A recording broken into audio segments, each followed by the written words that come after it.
उत्तराखंड से बड़ी खबर, केदारनाथ मंदिर को उड़ाने की धमकी, अज्ञात हमलावरों ने फोन पर दी धमकी। उत्तराखंड पुलिस जांच में जुटी।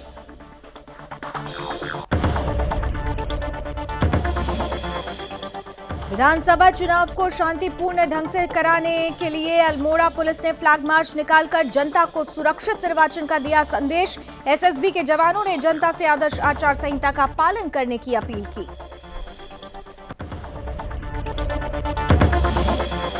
मकर संक्रांति का महापर्व पर देश भर में मनाया जा रहा है महापर्व। बढ़ते कोरोना संक्रमण को देखते हुए जिला प्रशासन ने हर की पैड़ी पर श्रद्धालुओं के लिए गंगा स्नान पर लगाया प्रतिबंध। और विधानसभा चुनाव 2022 को सफल संपन्न करवाने के लिए जिला निर्वाचन अधिकारी पहुंचे पौड़ी। निर्वाचन अधिकारी ने संबंधित अधिकारियों के साथ की बैठक।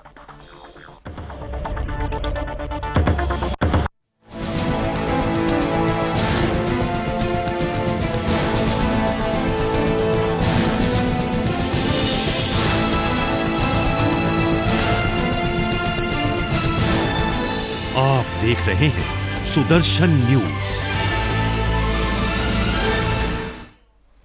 नमस्कार, उत्तराखंड विशेष देख रहे हैं आप। आपके साथ मैं हूं लावनी विनीत। बुलेटिन की शुरुआत करते हैं। इस वक्त बड़ी खबर सामने आ रही है। दरअसल उत्तर प्रदेश 112 नंबर पर कॉल करके केदारनाथ मंदिर को बम से उड़ाने की धमकी दी गई है। धमकाने वाले ने 2 बार कॉल किया और इसके बाद अपना मोबाइल बंद कर लिया, जिसके बाद यूपी 112 के प्रभारी ने इस मामले में सुशांत गोल्फ सिटी थाने में मुकदमा दर्ज कराया है। प्रभारी निरीक्षक सुशांत गोल्फ सिटी देवेंद्र विक्रम सिंह के अनुसार पुलिस आरोपी का पता लगा रही है। वहीं उत्तराखंड पुलिस को भी इस बाबत सूचना दे दी गई है। शुरुआती पड़ताल में धमकी देने वालों की लोकेशन पहले हरिद्वार के पास मिली। हालांकि अधिकारी इसकी पुष्टि नहीं कर रहे हैं। फिलहाल इस मामले में पुलिस प्रशासन और सुरक्षा एजेंसियां चौकन्नी हो गई हैं और जांच की शुरुआत हो चुकी है।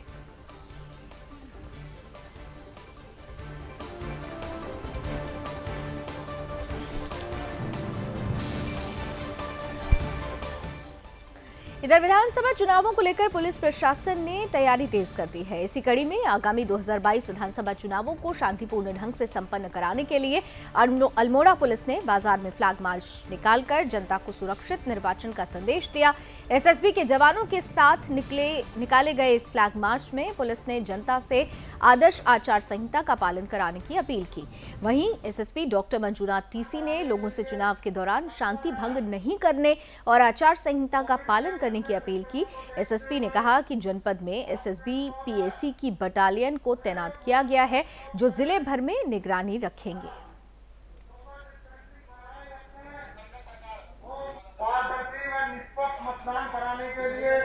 और संवाददाता दीपांकर सरकार इस खबर पर जुड़ रहे हैं ज्यादा जानकारी के साथ। दीपांकर, आदर्श आचार संहिता को पूरी तरह से पालन कराने की जिम्मेदारी यहां पर सुरक्षा बलों की है और जनता की भी जिम्मेदारी है। फिलहाल क्या कुछ तैयारियां अल्मोड़ा में चुनाव को लेकर हो रही है? लावनी, आपको बताना चाहूंगा, चुनाव जैसे ही नजदीक आकर आचार संहिता लगने के बाद निर्वाचन आयोग के निर्देश के बाद पुलिस सुरक्षा कर्मी भी पूरे अपने काम को मुस्तैदी के साथ कर रहे हैं। इसी के चलते अल्मोड़ा में पुलिस ने बाजार में फ्लैग मार्च निकालकर जनता को सुरक्षित निर्वाचन का संदेश दिया। एसएसपी के जवानों के साथ निकाले गए इस फ्लैग मार्च में पुलिस ने जनता के आदर्श आचार संहिता का पालन करने की अपील की। साथ ही साथ हम यहाँ देख रहे हैं कि लगातार जो एसएसपी हैं वो चुनाव के दौरान शांति भंग नहीं हो, इसे लेकर भी वो अपील भी कर रहे हैं और तमाम जो अधिकारी हैं उनको दिशा निर्देश भी दे रहे हैं।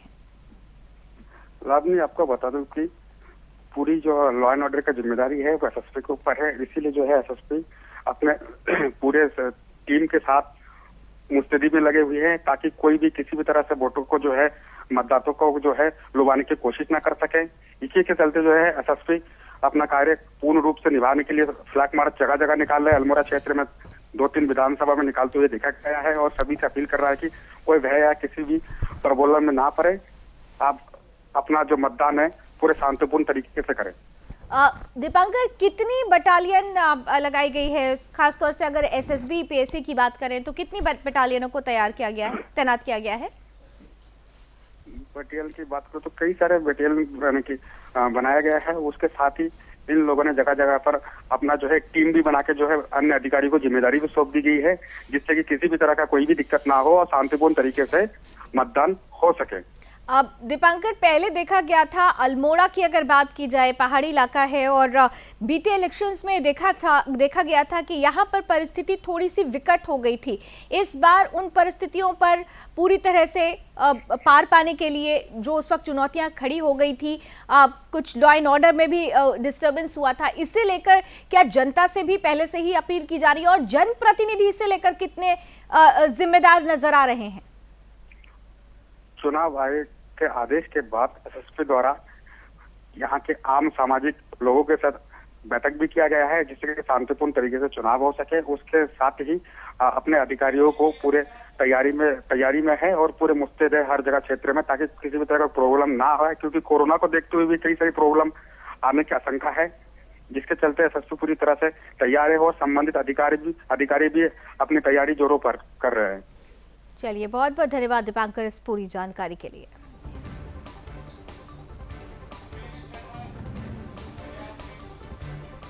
और पूरे देश में आज मकर संक्रांति का महापर्व मनाया जा रहा है। इस मौके पर विशेषकर हरिद्वार में सुबह से ही देश के कोने कोने से आए श्रद्धालु हर की पौड़ी पर गंगा में डुबकी लगाकर पुण्य अर्जित किया करते थे, लेकिन इस बार बढ़ते कोरोना संक्रमण को देखते हुए हर की पैड़ी शांत नजर आ रही है।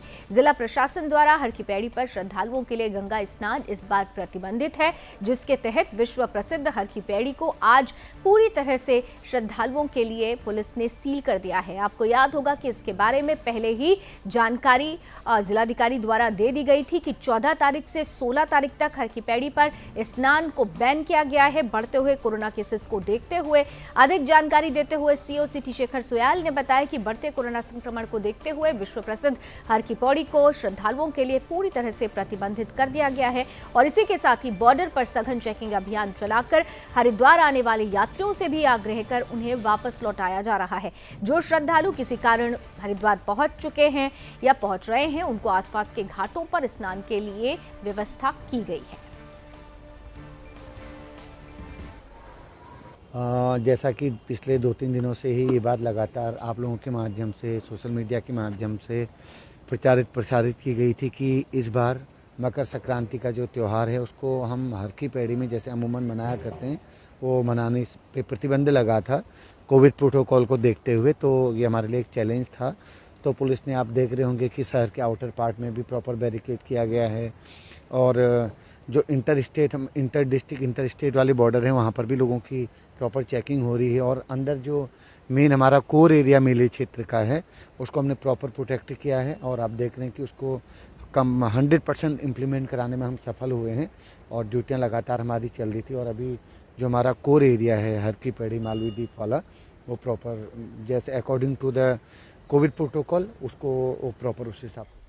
और ब्यूरो चीफ कृष्णा कुमार इस वक्त जुड़ रहे हैं ज्यादा जानकारी के साथ। कृष्णा, कोरोना के साए में मकर संक्रांति का पर्व आ गया और मकर संक्रांति पर हर की पैड़ी इस बार शांत है।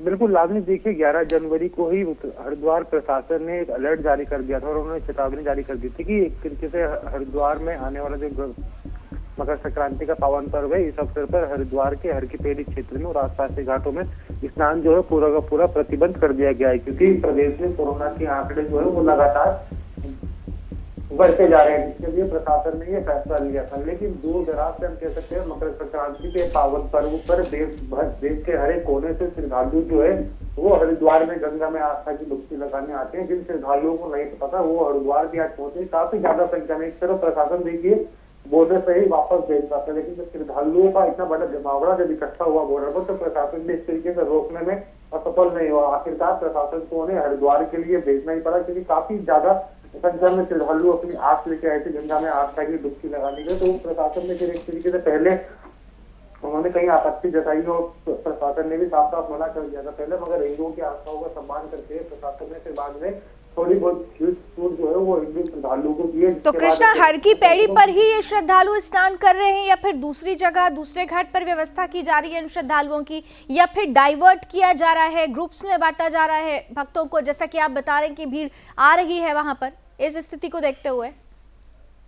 देखिए, हर की पेड़ी, अगर हम सिर्फ हर की पेड़ी घाट की बात करें तो प्रशासन ने उसको एकदम 0 जोन किया हुआ है। वहाँ पे कोई भी श्रद्धालु जाके स्नान नहीं कर सकता, हर की पेड़ी पर प्रतिबंधित है। मगर जो भीड़ आ रही थी उसको देखते हुए अगर हम बात करें तो प्रशासन ने हर की पेड़ी से सटे हुए घाट, जैसे नाई घाट हो गया, ओम घाट हो गया, सर्वनाथ घाट हो गया, इन सब घाटों पर जो है श्रद्धालु आके गंगा में आस्था की डुबकी लगा रहे हैं। क्योंकि हर श्रद्धालुओं को देखा जा रहा है कोरोना गाइडलाइन का पालन करते हुए सभी श्रद्धालु हरिद्वार के हर की पेड़ी घाट पर और उसके अगल बगल में देखे जा रहे हैं। पुलिस प्रशासन भी लगातार सभी श्रद्धालुओं से माइक के माध्यम से अपील कर रहा है कि कोरोना के नियमों का पालन करते हुए ही आए। तो वही श्रद्धालु कर रहे हैं, कोरोना का नियमों का पालन करते हुए गंगा में आस्था की डुबकी लगा रहे हैं। लावनी, कृष्णा, अप्रोक्सीमेटली कितने श्रद्धालु अभी जो बाहर से आने वाले हैं, लगभग कितनी की संख्या में पहुंच चुके होंगे? क्योंकि अपील तो 11 जनवरी को ही कर दी गई थी और इसके लिए बकायदा अब आदेश भी निकाला गया था, इसको लेकर बकायदा एडवर्टीजमेंट भी किया गया था सरकार की तरफ से कि इस बार स्नान प्रतिबंधित है,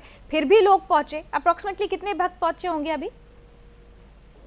बिल्कुल, देखिए अप्रोक्सीमेटली अगर हम बात करें तो लगभग 2 लाख से ज्यादा श्रद्धालु जो है वो आज हरिद्वार जिले में गंगा में आस्था की डुबकी लगाने पहुंचे हैं। क्योंकि हरिद्वार जिला जो है उससे काफी पहले ही शुरू हो जाता है। रुड़की की बात करें, ऋषिकेश की बात करें, चाहे हरिद्वार की बात करें, इन सब में जो है गंगा में आस्था की डुबकी लगाई जाती है इन सब क्षेत्रों में। तो कृष्णा, क्या ऐसी परिस्थिति में अगर श्रद्धालुओं का जमावड़ा वहां पहुंच गया और प्रशासन को हामी भरनी पड़ी आगे भेजने के लिए, तो जैसा कि उत्तर प्रदेश में है कि अगर आप स्नान करना चाहते हैं तो उसके पहले आपको सर्टिफिकेट दिखाना होगा कि आपको डबल डोज वैक्सीन लग चुकी है, ऐसी किसी प्रावधान को भी रखा गया छूट देते समय?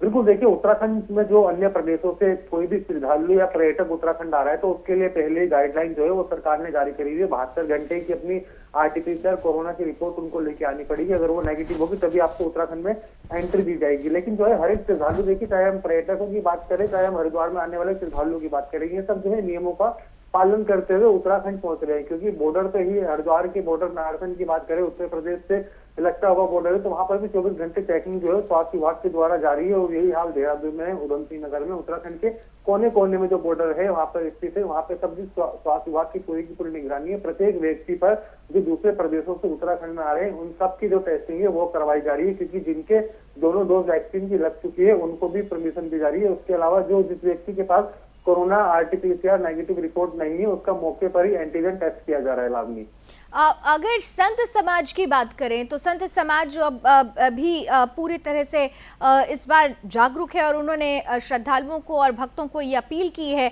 और पिछले बार की अगर हम बात करें तो कुंभ में भी हमने देखा था, प्रधानमंत्री ने भी कहा था कि प्रतीकात्मक कुंभ मनाया जाएगा। तो ऐसी परिस्थिति में क्या संत समाज पूरी तरह से आह्वान कर रहा है श्रद्धालुओं को कि वो घर पर ही रहकर प्रतीकात्मक मकर संक्रांति भी मना सकते हैं? बिल्कुल, देखिए संत समाज की अगर बात करें तो तमाम संतों का कहना है कि जान है तो जहान है। क्योंकि हर एक व्यक्ति के घर में आजकल हर परिवार में गंगा जल घर पर ही रखा रहता है, तो गंगा जल घर पे ही आप अपने ऊपर छिड़क कर स्नान कर सकते हैं, ऐसा संत समाज का कहना है। क्योंकि भीड़ क्राउड में आने से सभी लोग इस टाइम में मना कर रहे हैं और संत समाज स्पेशल जो है अपील अपने श्रद्धालुओं से कर रहा है, अपने भक्तों से कर रहा है कि ज्यादा भीड़ लेकर हरिद्वार में ना आए। क्योंकि कोरोना संक्रमण एक तरीके से बहुत से ज्यादा फैल रहा है। तो इसमें जिस तरीके से हिंदू के पावन पर्व पर अगर मकर संक्रांति की हम बात करें तो साल का पहला ये त्योहार था। कि पिछले साल की बात करें तो कुंभ जो है एक तरीके से कोरोना संकट काल में निकल गया। व्यापारियों को तमाम निराशा हाथ लगी है, जो वो उम्मीद लगाए बैठे थे कि कुंभ में हमारा व्यापार होगा। खैर, अगर 2021 की बात करें तो जाते जाते सभी व्यापारियों का कहना था कि 2021 तो हमारा कोरोना के बीच में चला गया, कुछ भी व्यापार अच्छा नहीं हो पाया। उम्मीद है कि 2022 में कोरोना जो है वो थमा रहेगा और व्यापार जो धर्म के भरोसे ही हरिद्वार में चलता है वो अच्छी तूल पकड़ पाएगा। लेकिन 2022 के शुरुआत से ही कोरोना इतना बेकाबू होता जा रहा है कि अब कहीं ना कहीं इसका असर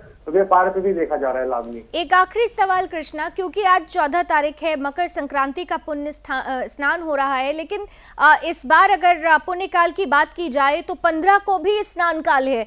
आज जो परिस्थितियां पैदा हुई, आपने बताया कि प्रशासन को इतने लोग पहुंच गए थे, अप्रोक्सीमेटली 2 लाख के लगभग श्रद्धालु पहुंच गए जिनको अब आगे जाने की अनुमति देनी पड़ी प्रशासन को। तो क्या कल की परिस्थिति भी ऐसी ही रहेगी या प्रशासन ने अब उसे लेकर, कल को लेकर ज्यादा टाइट प्रबंध कर दिया है, ज्यादा मुस्तैदी अब दिखाई जाएगी?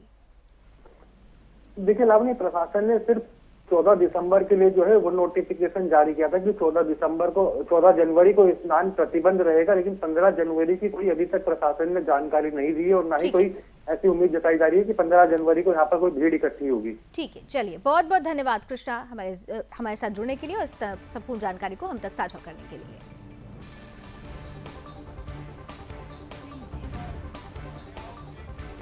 आइए आगे बढ़ते हैं। जिला विधानसभा चुनाव को लेकर पुलिस प्रशासन ने तैयारी तेज कर दी है। इसी कड़ी में विधानसभा चुनाव 2022 को सफल संपन्न करवाने को लेकर जिला निर्वाचन अधिकारी पौड़ी पहुंचे, जहां निर्वाचन अधिकारी डॉक्टर विजय कुमार जोगदंडे की अध्यक्षता में एनआईसी कक्ष में संबंधित अधिकारियों के साथ चुनाव को लेकर बैठक की गई।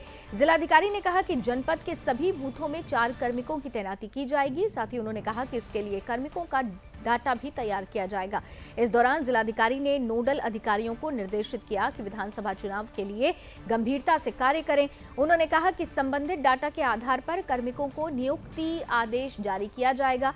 कार्मिकों के नियुक्ति आदेश के बाद पहले सत्र में पीठासीन अधिकारी और पहले निर्वाचन अधिकारियों की ट्रेनिंग होगी। साथ ही उन्होंने कहा कि ट्रेनिंग के दौरान उन्हें निर्वाचन प्रक्रिया की समस्त जानकारी साझा की जाएगी। विधानसभा निर्वाचन की तैयारियों के उपलक्ष्य में जनपद पौड़ी गढ़वाल में सभी जनपद स्तरीय अधिकारियों के समन्वय से आज निर्वाचन के दौरान जो कार्मिक कार्य करेंगे उनका फर्स्ट रैंडमाइजेशन का प्रक्रिया को संपन्न किया गया। हमारे 944 बूथ हैं और प्रत्येक बूथ पर हम लोग जो है 4 कार्मिकों का ड्यूटी तैनात करते हैं। प्रिसाइडिंग ऑफिसर प्रथम अधिकारी, निर्वाचन अधिकारी प्रथम, द्वितीय और तृतीय, तो उनका डेटाबेस तैयार कर लिया गया है। संबंधित डेटाबेस तैयार करने के उपरांत उनको नियुक्ति आदेश जारी भी कर दिया जाएगा। इसके उपरांत जो है उनका ट्रेनिंग जो हम अरेंज कर रहे हैं उसका सेशंस को अरेंज किया जाएगा और ट्रेनिंग के प्रथम सत्र में जो पीठासीन अधिकारी और निर्वाचन अधिकारी प्रथम है उनको हम ट्रेनिंग के लिए इनवाइट करेंगे और उसके उपरांत जो है निर्वाचन प्रक्रिया का सभी जानकारियों को साझा किया जाएगा। हरिद्वार में भड़काऊ भाषण देने के मामले में कई संतों के खिलाफ मामला दर्ज किया गया है। हेट स्पीच मामले में जितेंद्र नारायण के खिलाफ हरिद्वार कोतवाली में 3 अलग अलग मुकदमे दर्ज हैं। वहीं गिरफ्तारी के बाद कोर्ट ने वसीम रिजवी उर्फ जितेंद्र नारायण सिंह त्यागी को 14 दिन की न्यायिक हिरासत में भेज दिया है। सवाल यह है कि जिस हेट स्पीच मामले में उनकी गिरफ्तारी हुई है उस धर्म संसद में तो उन्होंने कोई भी ऐसी गैर कानूनी बात नहीं कही थी, बावजूद उसके उनको एक अपराधी की तरह गिरफ्तार किया गया। आखिर किस आधार पर उनके खिलाफ मुकदमे दर्ज किए गए? जब लाखों की भीड़ में ओवैसी और तमाम इस्लामिक मौलाना तौकीर रजा जैसे लोग चिल्ला चिल्ला कर मुस्लिम समुदाय को भड़काते हैं, हिंदुओं को योगी मोदी के बाद देखने की चेतावनी देते हैं, तब तक तो उनके खिलाफ कोई कार्रवाई नहीं की जाती। लेकिन जब हिंदू धर्म संसद में अपने धर्म और संस्कृति की बात करते हैं, उसके रक्षण की बात करते हैं, तो उनके खिलाफ तुरंत कार्रवाई की जाती है। आखिर देश में इस तरह की दोगली राजनीति कब तक चलती रहेगी?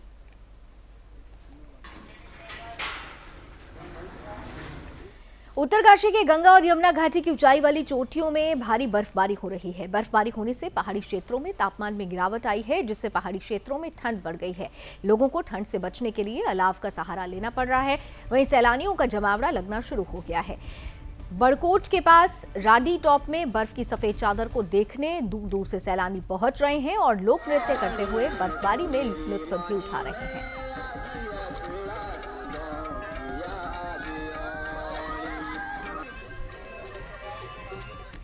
विधानसभा चुनाव को लेकर 5 राज्यों में तैयारी पूरी जोरों से चल रही है। इसी कड़ी में चुनाव आयोग ने 5 राज्यों में विधानसभा चुनावों की तारीखों की घोषणा कर दी है। इसके बाद उत्तराखंड में टिकट देने की प्रक्रिया चल रही है। राज्य के मुख्यमंत्री पुष्कर सिंह धामी ने कहा कि राज्य चुनाव समिति की बैठक होगी और इसके बाद भाजपा का केंद्रीय संसदीय बोर्ड उम्मीदवारी तय करेगा, जिसके आधार पर ही टिकट वितरित किया जाएगा।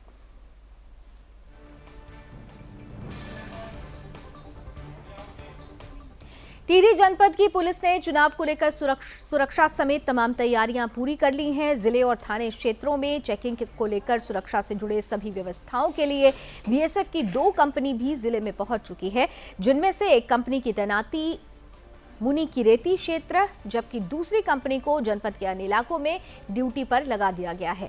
एसएसपी नवनीत भुल्लर ने बीएसएफ समेत पुलिसकर्मियों को मुनी की रेती में तैनात किया। इस दौरान उन्हें ड्यूटी समेत अन्य व्यवस्थाओं से अवगत कराया। खासकर एसएसपी ने सुरक्षा कर्मियों को स्थानीय लोगों के साथ साथ व्यवहार मधुर रखने के निर्देश दिए।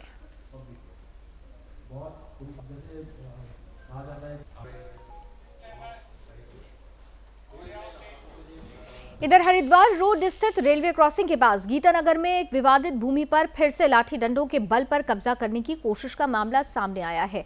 बदमाशों ने भूमि पर कब्जा करने को लेकर एक बुजुर्ग व्यक्ति पर लाठी डंडे से हमला कर दिया। वहीं इस हमले में बुजुर्ग व्यक्ति गंभीर रूप से घायल हो गया। इस मामले में भूमि पर काबिज पक्ष ने IDPL चौकी पुलिस को शिकायत देकर जबरदस्ती कब्जा करने वालों के खिलाफ कानूनी कार्रवाई करने की मांग की। शिकायत की प्रतिलिपि वरिष्ठ पुलिस अधीक्षक देहरादून और सिविल जज सीनियर डिवीजन ऋषिकेश को भेजी गई है। वहीं पीड़ित पक्ष ने हमलावरों के खिलाफ कानूनी कार्रवाई करते हुए तत्काल मुकदमा पंजीकृत करने की मांग की। फिलहाल पुलिस ने मामले को दर्ज कर लिया है। वहीं इस मामले में जांच जारी है। आएगा जब रिसीविंग आएगी, जब हम दिखाएंगे, जब हम बात करेंगे, मेडिकल होगा, भाई हमारे घर में कोई आएगा तो उन्हें हम मारेंगे भी। हमने मारा भी नहीं, बल्कि हमने बचाया उन्हें, वहाँ तक छोड़ा। वो तो सब बल कुल्हाड़ी लेके मारने के इरादे से आ रखे थे। 70-80 लोग तोड़ फोड़ देखिए आप। जी यहीं से तोड़ दी, हमारी पूरी बाउंड्री तोड़ दी, हमारी दीवारें, दुकानें तोड़ दी उन लोगों ने। पुलिस हमारी कोई सहायता नहीं कर रही है। अब हम जाएंगे या तो कोतवाल के पास, कोतवाल या तो SHO के पास, अगर वहाँ सुनवाई होगी नहीं तो फिर SSP के पास जाएंगे। अपना नाथीराम। क्या हुआ था आज? आज ऐसा है भाई, ये 60 साल से हमारे पास ये ज़मीन है। DM का ऑर्डर सबका हमारे पास है, कागज़ सब हमारे पास है। तो फिर ये जो है क्या कहते 50-60 गुंडे लेकर आया बाबा, और ये हमारी दीवार दूल सब तोड़ दी उसने। अच्छा। और पिस्तौल, चाकू, भाले सब लेके खोखे खाके सब तोड़ दिए। मैं क्या करता हूँ, नहीं छुड़वाते तो मुझे तो। इधर उत्तराखंड में पुलिस प्रशासन की तरफ से लगातार चेकिंग अभियान चलाया जा रहा है। इसी कड़ी में कालागढ़ पुलिस ने अवैध शराब का निष्कर्षण करने वाले माफियाओं के खिलाफ अभियान चलाया, जिसमें 1000 लीटर और अवैध शराब बरामद की गई, जबकि 10,000 लीटर लहन को नष्ट कर दिया गया। ड्रोन कैमरे के माध्यम से पुलिस ने बड़ी कार्रवाई को अंजाम दिया। वहीं इस मामले में एक आरोपी को पुलिस ने गिरफ्तार कर लिया है, जबकि अन्य लोग फरार हो गए हैं। फिलहाल मामले की जाँच जारी है।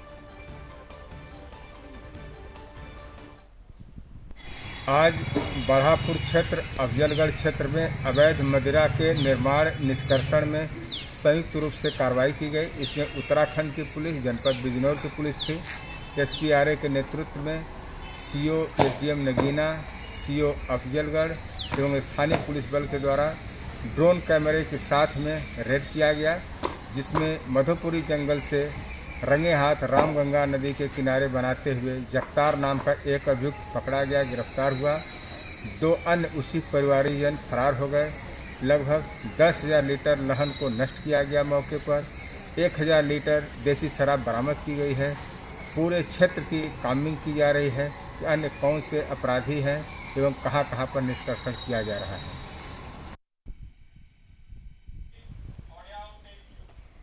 चुनाव नजदीक आते ही अवैध शराब का कारोबार तेजी के साथ फैलने लगा है, जिसके चलते प्रशासन भी पूरी तरह से सतर्क है। और इसी कड़ी में उधम सिंह नगर के जसपुर क्षेत्र में पुलिस को बड़ी कामयाबी हाथ लगी है। दरअसल धर्मपुर में पुलिस ने चेकिंग के दौरान अवैध शराब के साथ एक युवक को गिरफ्तार किया। वहीं थानेदार ने कहा कि धर्मपुर पुलिस संगतपुर में चेकिंग कर रही थी, तभी एक व्यक्ति वहां से भागने लगा, जिसे पुलिस ने गिरफ्तार कर लिया। फिलहाल इस मामले में पुलिस ने आरोपी को जेल भेज दिया है। वहीं आरोपी से पूछताछ जारी है।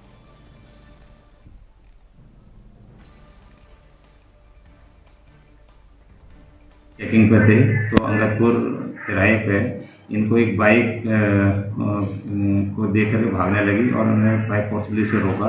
रोकने में उसके पास से 110 लीटर देसी कच्ची शराब मिली और ये भोजपुर डैम का रहने वाला था, बूटा सिंह सनोपाला सिंह, और इसके पास 110 लीटर शराब मिली। उसके खिलाफ मुकदमा करके जेल। बांसपुर के ग्राम महेशपुरा में पेरोल पर लौटे एक व्यक्ति की बीमारी के चलते मृत्यु हो गई। घटना की सूचना मिलते ही पुलिस और तहसील प्रशासन मौके पर पहुंच गया। पुलिस ने शव को कब्जे में लेकर पोस्टमार्टम के लिए भेज दिया है। ग्राम महेशपुरा के निवासी कमल सिंह पर 2016 को अपने ससुरालियों ने उस पर लगाए गए मुकदमे में जेल भेज दिया था, जहां कुछ समय बीतने के बाद कमल की तबीयत खराब हो गई, जिसके बाद कमल का अस्पताल में इलाज शुरू किया गया, लेकिन इलाज के दौरान कमल सिंह की मृत्यु हो गई। वहीं तहसीलदार राजेंद्र सनवाल ने कहा कि पोस्टमार्टम रिपोर्ट आने के बाद आगे की कार्रवाई अमल में लाई जाएगी। सूचना प्राप्त हुई कि महेशपुरा में पैरोल से आए हुए कमल सनोव रामलाल निवासी महेशपुरा अपने भाई के घर पर रुके हुए थे, जिनका स्वास्थ्य खराब था। बीमारी के कारण आज सुबह उनकी मृत्यु हुई है, जिसके हम पंचायतनामे की कार्रवाई कर रहे हैं और सही मृत्यु का कारण जानने के लिए इसका पोस्टमार्टम की कार्रवाई कर रहे हैं।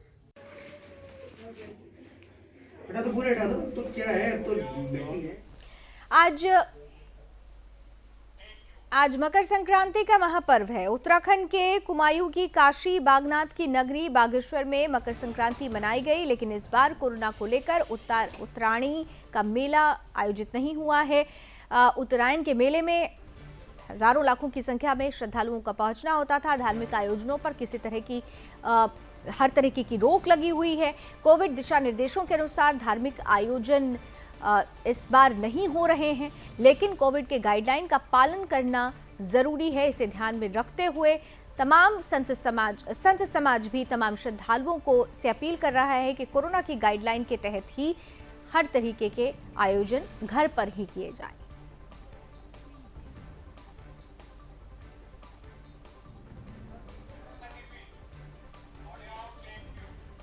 आगामी विधानसभा में मादक पदार्थों की रोकथाम और तस्करी करने वालों की पुलिस ने धरपकड़ तेज कर दी है। इसी कड़ी में चौखुटिया पुलिस ने 10 पेटी अवैध शराब के साथ एक शराब तस्कर को गिरफ्तार किया है। वरिष्ठ पुलिस अधीक्षक डॉक्टर मंजुनाथ टीसी ने आगामी चुनाव में आदर्श आचार संहिता का पालन कराए जाने और अवैध नशे का कारोबार करने वाले के खिलाफ सभी थाना और चौकी प्रभारियों को कड़ी कार्रवाई के निर्देश दिए। इसी क्रम में पुलिस ने यातायात चेकिंग अभियान चलाया। इस दौरान जाजली के पास चेकिंग के दौरान वाहन पुलिस ने एक नशा तस्कर को अवैध शराब के साथ रंगे हाथों गिरफ्तार किया है। फिलहाल पुलिस ने मामले को दर्ज कर आरोपी को जेल भेज दिया। वहीं इस मामले में जांच जारी है।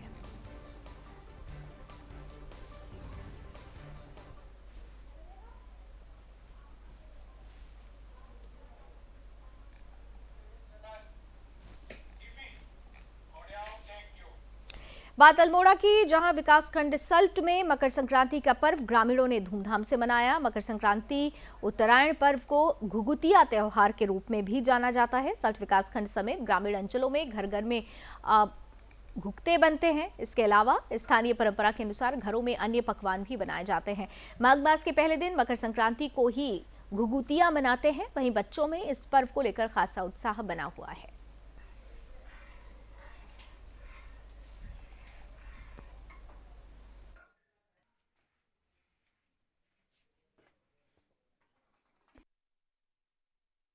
बीमारी के वजह से जो है ये मकर संक्रांति का त्यौहार जो है बड़े सादगी के साथ बनाया गया है और हमने अपने अपने घरों में जो है पकवान बनाए और जो है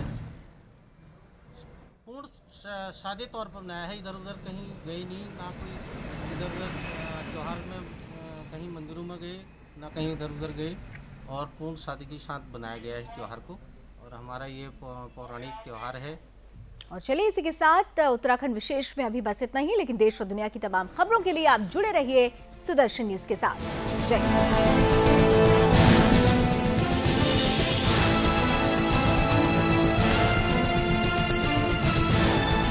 आप देख रहे हैं सुदर्शन न्यूज।